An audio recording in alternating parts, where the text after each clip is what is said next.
कल ही हमने वीडियो बना करके ये बताया था कि कैसे बिहार परीक्षा लीक मामले में सबसे आगे है, लेकिन बिहार को फिर भी सुकून नहीं मिला। बिहार ने कहा कि ये आगे होना ना हम और प्रूफ करके रहेंगे। और आज बीपीएससी की 70th परीक्षा थी और उसका पेपर लीक हो गया। बच्चों ने कैसा हंगामा किया है आप देख सकते हैं वीडियोज में। बच्चे कितने हताश हैं, परेशान हैं।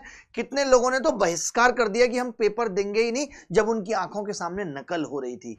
कब रुकेगा ये सब? कब रुकेगा पेपर लीक? कब बंद होंगी धांधलियां? कब बंद होंगे ये स्कैम? नॉर्मलाइजेशन ये लेकर आ रहे थे, तब शांति से शायद ये अपने बच्चों को भर्ती करा पाते, बट नॉर्मलाइजेशन को जब रोक दिया गया तो फिर पेपर लीक ही इनके पास एक ऑप्शन बचा था और इन्होंने करके दिखा दिया।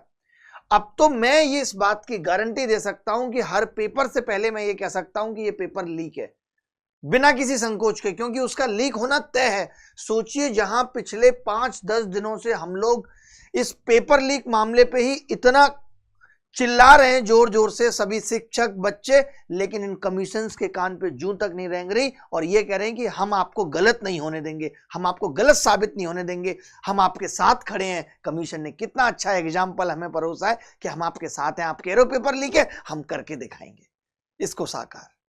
कितना गलत है, कितना दुख लगता है, कितने सारे बच्चों के सपने, साल भर की मेहनत, माँ बाप का पैसा यूं ही कुचल दिया जा रहा है। लेकिन सरकारों का इस पे कोई ध्यान नहीं है। नीतीश बाबू एकदम चुप्पी साध लेंगे। वैसे नीतीश बाबू उछल उछल के इतनी अनर्गल बातें करेंगे, बट पेपर लीक पे अभी कोई जवाब इनका नहीं आएगा, बल्कि आयोग कह रहा है कोई पेपर लीक नहीं हुआ।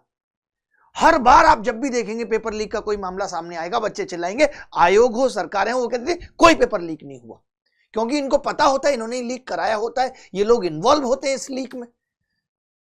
इनको जिन लोगों ने पैसा दिया उनकी भर्ती करानी है, तो ये कैसे मान लेंगे कि पेपर लीक हुआ है? अब इसके लिए एक अलग प्रोटेस्ट करेगा बच्चा, अलग टीचर्स की चिंता बढ़ेगी, बच्चों की चिंता बढ़ेगी, क्या किया जाए। फिर कोई आंदोलन होगा, फिर एक प्रोटेस्ट होगा, फिर कुछ महीनों बाद पता चलेगा हाँ जी पेपर लीक हुआ था, वो भी बहुत मेहनत के बाद। अगर उतनी मेहनत नहीं की तो ये ऐसे ही चलता रहेगा।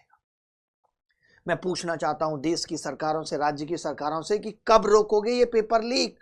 जिस तरीके से आज बच्चों ने बहिष्कार किया है, कहीं ऐसा ना हो तुम फॉर्म जारी करो और बताओ 17,000 वैकेंसी और पता चला कि फॉर्म ही 7 भरे गए। सोचिए तुम्हारी नाक के ऊपर कितना बड़ा तमाचा होगा ये।